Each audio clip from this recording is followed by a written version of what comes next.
Hi there guys, in this video I will show you how to get a subscribe button on Snapchat.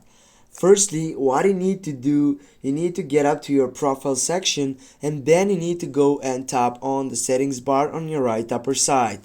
Then you need to scroll down and you need to find for the site which is related to Who Can. Now go on Who Can and you need to choose firstly the first selection, contact me. Now here you need to go up and select for everyone, get back, go for the second section, go everyone again, then go on the third one, everyone again.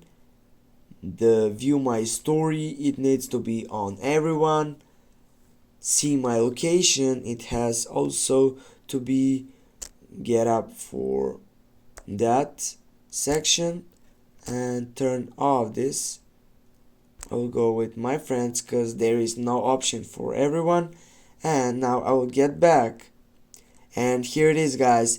The main thing what you need to do, you need to get back to your profile section right here, and as you scroll down and on add to spotlight section you have three dots. Just click on that three dots and go for create public profile. Now you need to get up through this process to create your public profile. Go continue, get started, go create again. And now guys, with this, if you type on my public profile, as you can see here, you can go for the settings side. For example, you can take up whatever you want, and if you go for preview profile, as you can see there it is, a subscribe button. Thanks for watching. Don't forget to hit that like and share the video. See you soon guys.